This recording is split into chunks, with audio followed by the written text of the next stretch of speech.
Sometimes your action item for the week isn't to do more, it's to rest, to write it down, to commit to it like you would any other goal.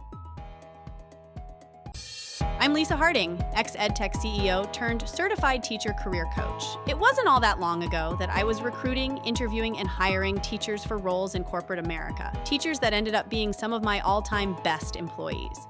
Fast forward through my own career transition where I left my role as CEO to become a stay-at-home mom. I now work with and empower teachers to transform their lives by turning their once distant career dreams into realities. In this podcast, I give you simple, actionable, step-by-step strategies to help you do the same. If you're a burnt-out teacher or simply need a change and you're looking to create a life you love, you're in the right place, friend. Let's get started.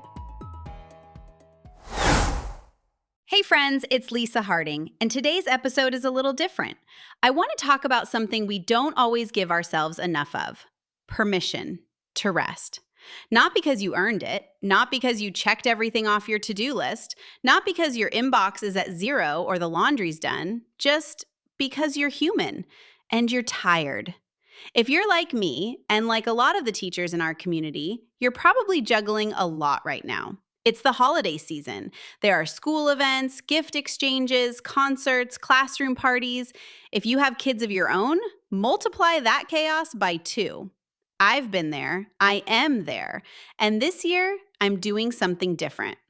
This is actually my first holiday season with a new morning routine I started earlier this year, and I have to tell you, it's changed everything for me.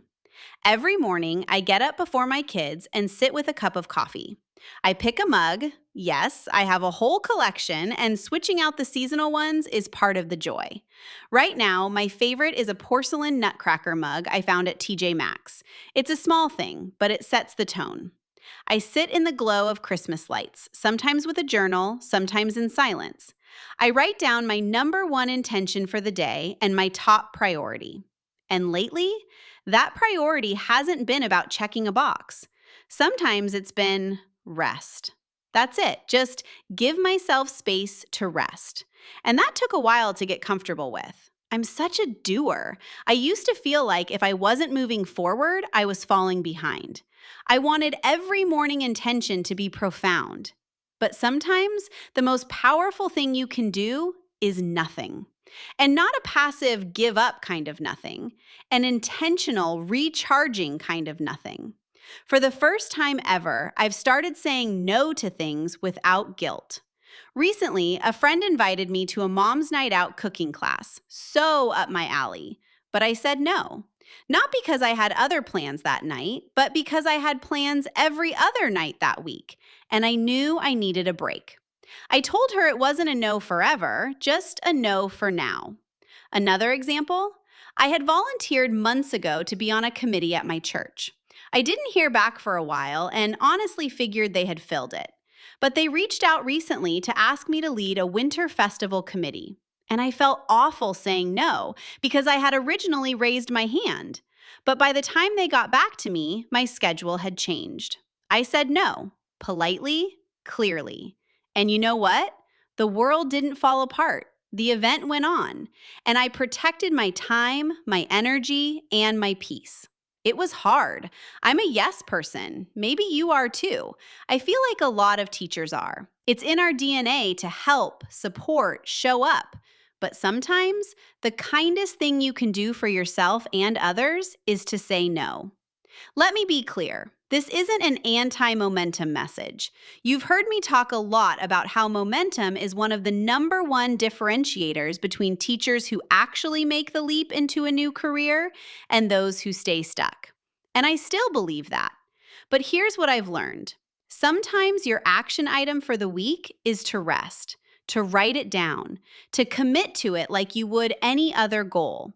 Because when you rest with intention, when you say, this week my goal is to decompress and reconnect with myself, you're actually protecting your long-term momentum. Burnout helps no one.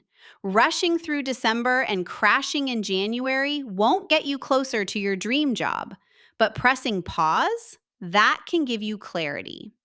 You know, one of the biggest pauses I ever took in my life came after the biggest career high of my life. I had just led a prominent teacher professional development company through a merger and acquisition, my dream job, my identity, my everything. But behind the scenes, my husband and I were struggling to grow our family. I already had one child and wanted more than anything to focus on being present. I made the hardest decision of my life. I stepped away. I didn't walk into a new plan, I walked into silence. But in that stillness, everything shifted. Almost immediately, we found out we were expecting a son. And not long after, the Teacher Career Transition Academy was born. At 8 months pregnant, in the quiet, in the pause, I found my next calling. I would never have created this company if I hadn't stepped away from the last one.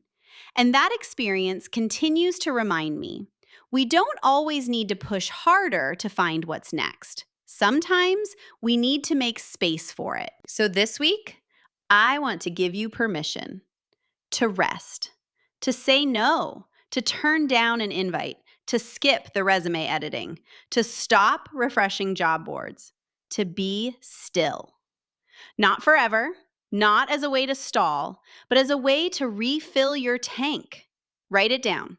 This week, my goal is to rest. Remind yourself why. Because a more rested, calm, grounded you is the one who will make this transition. And if you're in a season where you can't pause everything, pause something. Say no once this week. Build in an hour of quiet. Put your phone away for an evening. Trust that when you step back with intention, you're stepping forward in a different way. And hey, if this episode hit home for you, I bet there's another teacher in your life who needs to hear it too. Would you share it with them? Just shoot them a text or send the link. And if you haven't already, please subscribe and leave a quick review. It helps this show reach more teachers and helps me keep creating content that supports you through this big transition. I'll see you next time, and until then, remember, the journey is just the beginning. Embrace the adventure.